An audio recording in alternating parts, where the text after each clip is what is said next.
Welcome to Sujana digital space studio. శ్రీవారి బ్రహ్మోత్సవాల చరిత్ర, ఇతిహాసం, విశ్వాసం, ఆధ్యాత్మిక వైభవం అన్నీ కలిపి ఈ రోజు వివరిస్తాను. కొత్త అవతారం ఎత్తలేదు, గరుడ వాహనం ఎక్కలేదు, చక్రాయుధం పట్టలేదు. అయినా ఈ భూమి మీద భక్తుల రక్షణ కోసం కలియుగ విగ్రహమై ప్రత్యక్ష దైవంగా శ్రీ వెంకటేశ్వర స్వామి, అతని ఆరాధన, భక్తి, విశ్వాసం ఇవాళ ప్రపంచం దిశ దశలా నలుమూలలా వ్యాపించి ఉంది. అలాంటి శ్రీవారి ఆలయంలో జరిగే బ్రహ్మోత్సవాలు అంటే ఒక అద్భుతమైన ఆధ్యాత్మిక మహోత్సవం. ఈ సంవత్సరం సెప్టెంబర్ 24 నుంచి ప్రారంభమయ్యే ఉత్సవాలు కేవలం వైభవమే కాదు, విశ్వాసం, సాంప్రదాయం, చరిత్ర అంతా కలగలిపిన ఒక దివ్య కార్యక్రమము. పురాణాల్లో చెప్పబడింది ఏంటంటే బ్రహ్మదేవుడే స్వయంగా శ్రీవారికి మొదటి ఉత్సవాన్ని నిర్వహించాడని. దీనికి బ్రహ్మోత్సవం అని పేరు వచ్చింది. కలియుగంలో భక్తుల్ని రక్షించడానికి, పాపాలను శాంతపరిచేందుకు, దుష్టులను శిక్షించడానికి పరమాత్మ ఎంచుకున్న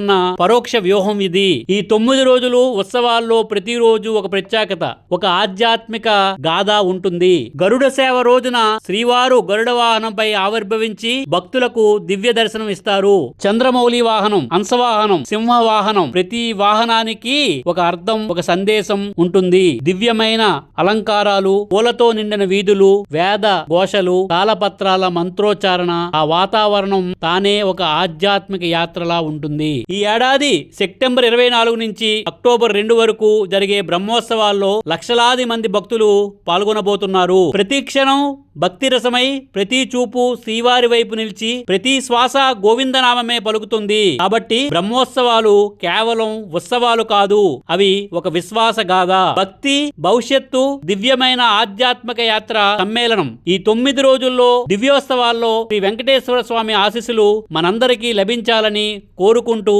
గోవిందా గోవింద, ఆపదముక్కులవాడ, అనాథ రక్షక, గోవిందా గోవింద. పురాణ గాథల ప్రకారం ఈ బ్రహ్మోత్సవాల వల్ల భక్తులకు శారీరక, మానసిక, ఆధ్యాత్మిక శాంతి కలుగుతుందని నమ్మకం. సంపూర్ణ క్షేమం, ఆయురారోగ్యాలు, సకల సౌభాగ్యాలు కలుగుతాయని భక్తుల విశ్వాసం. శ్రీవారి వాహన సేవలు కేవలం ప్రదర్శన కాదు, అది భక్తికి చిహ్నం. గరుడ వాహనం అంటే భక్తిపరమని, హంసవాహనం అంటే వివేకం, మనిషికి ప్రధానమని, సింహవాహనం అంటే ధైర్యం, న్యాయం ఎప్పుడు గెలుస్తుందని. తిరుమల పర్వతం మీద జరిగే ఈ మహోత్సవం ఆత్మకు ఆహ్లాదం కలిగించే దివ్య దర్శనం. 7 కొండల నడుమ వెలిసిన శ్రీ వెంకటేశ్వరుడు ఈ 9 రోజుల పాటు భక్తుల కోసం సాక్షాత్కారం రూపంలో దర్శనమిస్తాడు. మీకు ఈ కంటెంట్ నచ్చినట్టయితే please like, share, subscribe Sujana digital space studio. Thank you very much.